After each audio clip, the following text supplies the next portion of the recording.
Hey guys, how you all doing? We're back with a brand new feature, and this time it's going to be all about fills. So some people have been wondering why sometimes if they click the button to buy or sell, the price that is actually on their screen isn't always the price that they get filled at.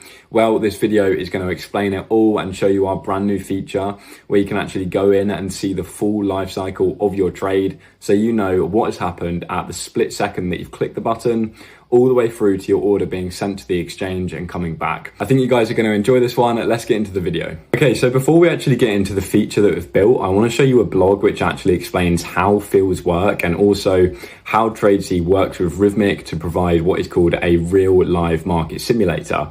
So there is this blog that one of our team members has come up with. And if you're interested in reading the full thing, then I'll link it below and you can check it out in your own time. It's a 9-minute read, so it's not that long, but I'm just going to take you through the main bits so you can understand it before we get into the feature. So the blog is titled Why Your Fill Price is Not Always the Price You Clicked. And if we scroll down, we can understand what a fill is and also how the order book determines your fill.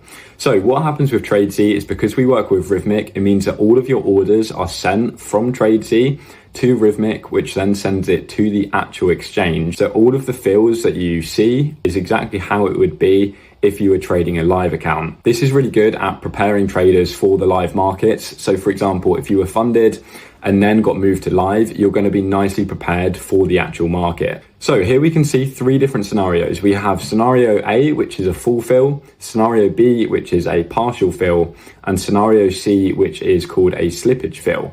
Now, in all 3 examples, we want to buy 15 contracts at the price 5121. Now, if we look down here, we can see this is the price and this is the amount of available contracts at that price. Now, what happens with tradesea is because we're sending your orders to the real exchange, your orders then get checked against the real order book. So say, for example, if you wanted to enter 15 contracts and at that certain price, there is 15 available, then you can get filled at that exact price.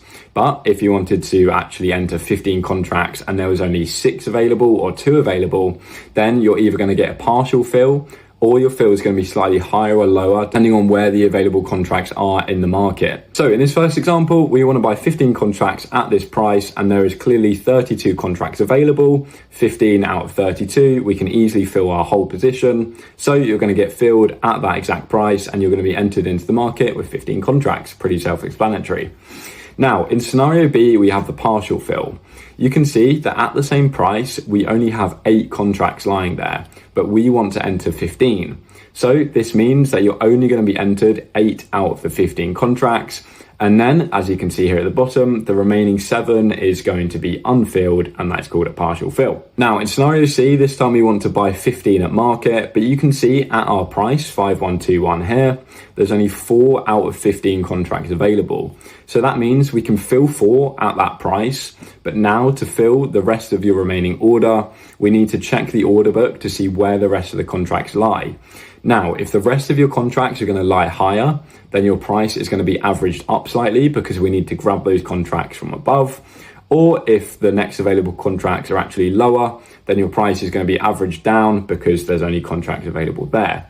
So in this case, you can see the next available price is 0.25 higher and there's 6 contracts there. So now we've filled 4 at 5121, 6 at 5121.25. And then, of course, we still need 5 more contracts because 6 plus 4 equals 10. We need 15.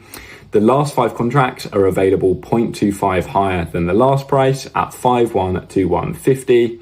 And now we take the average of all of these prices and where you've got filled for the amount of contracts.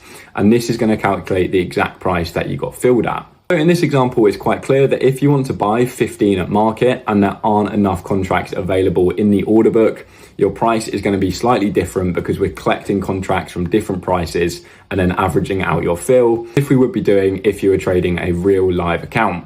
Now, this actually works slightly different for limit orders because this is essentially an instruction to buy or sell at a specific level.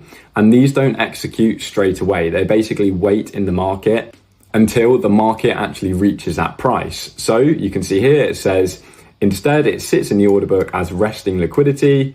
The queue most exchanges use is a first in, first out. So if you want to buy a certain amount of contracts at a price, but another trader has already put their limit order, that means that that person is going to get filled first and you are going to get filled second. Then, as I explained before, we have market orders, which is basically just an instruction to buy or sell immediately. And the difference between the two is there's usually a bit more slippage with market orders because we enter you in immediately, but with fill orders, you're obviously waiting there as resting liquidity, so the price is a bit more guaranteed. Then if we scroll down a bit, we can see how Rhythmic actually mimics the exchange and what your order is actually going through. So you can see here, we click buy or sell. This order is logged and validated by tradesea. Then it's sent to Rhythmic. Then it goes to the exchange, back to Rhythmic, back to tradesea, and then back to your screen. So you can see there's a lot of different steps that happen here, 7 to be exact, and that adds up a lot of time. So the way that Rhythmic solves this is actually by implementing some special infrastructure that is going to be able to solve some of these delays. So one way it does this is by actually locating its servers next to each other.